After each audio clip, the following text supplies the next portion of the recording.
And on today's show, our keys to success in a small market. Part 1 of this week's series on marketing to Middle America with top of the table and Forum 400 producer, Jim Silbernagel. Hi everyone, I'm Steve Savant, syndicated financial columnist and contributing author to Backroom Technician and Innsmark. Let's get down to business. Well, welcome to the show, Jim. Hey, thanks for having me, Steve. Jim, I'm excited about this week's series, and here's why. You are a huge producer. Your production is unbelievable, and yet you do not really work the affluent and wealthy market. You are middle America. Most of our advisors watching this show are right down the middle. I think at the end of the week, you may come and actually develop a little hero cult, following, because people are going to say, Jim, you're hitting serious numbers, and yet you don't have the connections that most people that play at this level. And I also noticed that not only are you on my show today, but you host for NAFA. It's a monthly broadcast. It's a podcast. Yes. And that is actually a podcast built for consumers. Yes. And so you may have 4,000 plus advisors receiving the show on audio format, and they're turning it around and posting that either on their site or they're pushing it off their iPhones. So really you're doing consumer-driven shows. And how long are those shows generally? Generally they're about 20 minutes. 20 minutes. And they're on a variety of topics. Yeah, mostly insurance related. And are these insurance-related topics that you do, are these part that have come out of your practice? Yeah, pretty much. I mean, we have a comprehensive approach that we do with our clients and cover all facets of life. And being in a small market, we got to work with what's there. So Sure. There's a lot of issues that are helping people, and it's when you're working with a client, once they're a client of yours, it's pretty easy to work with everything that they need. When you think about small market, let's just define it so we can really, people can have appreciation of what we're talking about. We're broadcast, of course, we're recording in the Phoenix area, a huge demographics, either the 5th or 6th largest in the United States country. You're in Wisconsin, Yep. and it's not Madison, it's not Milwaukee. No. Tell me where you are and what's the population? Well, I was corrected. It's about 4,000. I thought it was 3,800, but they did a new census. So we're Little up to baby about boom 4,000. going on, okay? So within your scope, what do you think your circumference is, your kind of your area? Well, we have, because we work so deeply with families, I mean, we're licensed probably now in 27 states, but the vast majority of our business is probably within 10 to 15 miles of our office. Okay. But it's more of a rural setting. It's a small market area, a lot of farmers in the area, and also a lot of people that the education background, most people are high school, maybe college. So. You also have a weekly podcast of your own. You and your partner actually do something, right? Yes. Talk a little bit about that. Well, that gets more into the more advanced planning, securities, investments, where what we do for NAFA is mostly insurance related. Now, is that targeted for consumers as well? Absolutely. All right, so you're doing your own weekly cast Yes. to your clients and any referrals that they send it to. And on the other side, you're doing NAFA once a month. That's right. All right. Well, that to me, so you have your own little celebrity status as it is as well.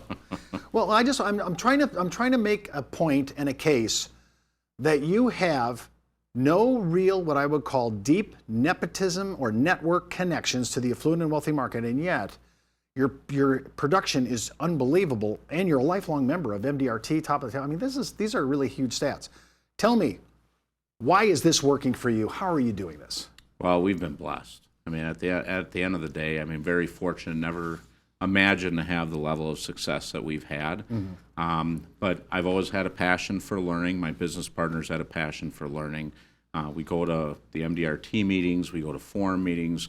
We've made ourselves the best we can be, and you never settle because it keeps changing. So education's been a big part of what we do. So understanding all the planning tools and the planning tools that's used in the affluent market, well, some of that is exclusive to the affluent market.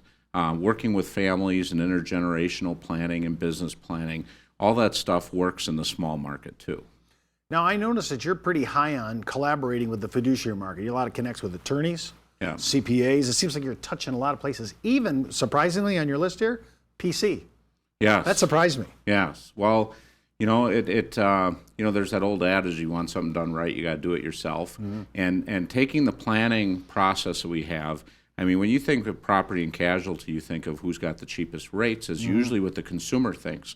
But we look at it more from a planning perspective. People don't want to have to start over because of a lawsuit. And while the chances of a lawsuit might be remote, taking care of it, we have a person in our agency, and their job is to do annual reviews, make sure people have all their things covered. And, I know myself, I buy a snowmobile trailer, and you don't think to put that on your insurance, but if you don't, you might have a lawsuit on your hands. So we're very comprehensive in our approach and very process-driven. When we come back from the break, we're going to talk about that process-driven part of his methodology, because I think that's something that we can export out to you. If you're saying, look, I'm looking for a track to run on, this could be it. We'll be right back after the message. Back in the day, life insurance professionals were called field underwriters. Then, carriers trained their field force in the basics of life insurance underwriting. Today, the insurance industry doesn't educate the agent population as they once did. But now you can have the Informed Risk Guide at your fingertips, so you can illustrate a reasonable rate class for your life insurance prospects. Just request your copy of the Informed Risk Guide at downtobusiness.ashbrokerage.com. It's free from Ash Brokerage, the practice enhancement company.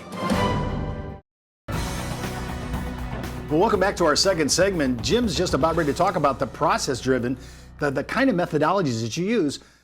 I have found that some of those successful people develop a process and never break formula.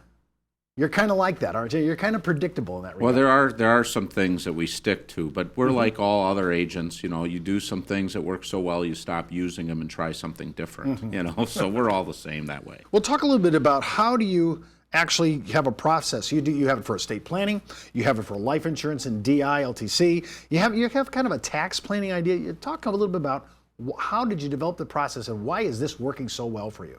Well, like I said, we're thorough, and that's our unique selling proposition. Most people are transactional, I think, in the industry, except when you get to places like the Forum and Top of the Table. Most of them have a process, and they're focused. And I remember early in the business, there was always this focus on being a specialist. Well, unfortunately, I'd probably starve to death if I was a specialist in my marketplace. I really had to be an expert across many different lines. So we worked together and collaborated. So, for example, when it comes to estate planning, you don't need to be a multimillionaire to make sure that your family's in control of healthcare decisions and financial decisions and taking care of the distribution of the estate. Those are issues. Doesn't matter if you're rich or poor, old or young, we all can face them. When it gets to tax planning, the people in middle America need tax planning more than anybody because every dollar counts. And it's interesting, just to do a little side note, I had a client where he came in, he says, Jim, don't even talk to me about IRA deposits this year because we just don't have any money. Well, in exploring it, we found out that putting $500 in his IRA got him $750 back on his tax return. So we filed his taxes, got the refund, so he had the $500 to fund into his retirement fund, and that's using savers credit and deductions and things like that. So, understanding all those issues, while we're definitely helping our clients out, we pay attention to the details, and those details make a difference. And as a result of us taking that approach, it's resulted in never having to worry where the next lead's coming from. Talk a little bit about, you're kind of into this, not only the process, but part of your process is this multiple touching. You're always touching these clients. You got this touch thing going on. Yeah. Why is that so important in your practice? It's all about the relationship. Creating a relationship. I mean, our clients are our friends. We're really taking care of them. And, another thing that was important, too, that I saw is I've been in study groups with guys, and in the Forum, it's a lot of life guys, same with Top of the Table. And if you look around the room, a lot of these guys are maybe 20 years past their prime, but they're all saying the same thing. How do I sell my practice? How do I transition my practice? And none of them have a relationship with the kids because the kids don't have money. So part of what we've done is we've taken this holistic approach, multi-generational, because we work very hard planning for our clients, and our clients stay with us generation after generation. I notice you're doing family meetings. Talk about that for a second, because that sounded a little unique. Yeah, I'll tell you what, that's an exciting new thing that we've incorporated almost to a mandatory position with our clients. We get them to a certain point. And one thing we found that with a lot of families, that's tough to talk about. They don't know how to bring up the subject. The kids feel a little uneasy. The parents feel uneasy. and we can really be the person that's helping them bridge that communication gap. And what happens, a natural progression is now we make those kids clients as well. And what's interesting is, a lot of people think, well, I don't want to deal with the kids. They don't have any money. It isn't worth going after that market. Well, we find it is, and they are self-filtering. So in other words, if they're not doing a real good job of taking care of things, they're a little embarrassed. They don't reach out. But the ones that reach out are always worthwhile to work with. Now, when you're meeting a family, and when you first started doing this, I could totally see why this would be uncomfortable. Yeah. Okay, you're bringing your family in.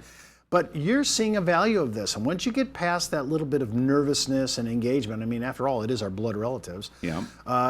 You've seen value in this, not only capturing the generation that you're addressing, but now you're talking about setting yourself up to get a whole second generation. We're always looking for referrals, and we're completely neglecting the obvious. You bet. And, the thing is, too, I mean, I've had a personal experience. Our son, had a head injury at a young age, 22 years old, and he was in a coma for over a week. And, one of the things we learned from one of our clients, they had sent one of their kids was away to school, got in a car accident. They couldn't even find out what hospital he was in. So something we can make mandatory as a discussion is you got to get your kids in here when they have their 18th birthday, and we'll set them up with the attorney and get financial and healthcare powers of attorney in place. Now, what's interesting about that is, when we bring the kids in, I talk to the parents and I say, hey, we're going to bring your kids in. And I said, I've got an ulterior motive. Okay, and they're thinking, oh, yeah, you're after the business. I said, well, you know what? If they want to do the business with me, God bless them. But, what I'm really concerned about is making sure they got these things taken care of. And my guess is your kids are raising your grandkids. And almost every client we work with has a grandkid that's approaching that age of young adult. And they never even thought of that. So, it's back to the old adage. People don't care how much you know until they know how much you care. When you take care of those grandkids and you take care of those kids, you've put yourself in a whole different light with those clients. And when it comes to referrals and doing business, it's really pretty easy when you put the client first. Well, that's all the time we have for today's show. Remember, before moving forward with any of the ideas, always consult your tax advisor, legal counsel, or your broker-dealer compliance officer. Missed an episode? Just hop out to our site at downtobusiness.ashbrokerage.com. And remember, you could be wiser as an Ash Brokerage advisor. I'm Steve Savant. We'll see you tomorrow.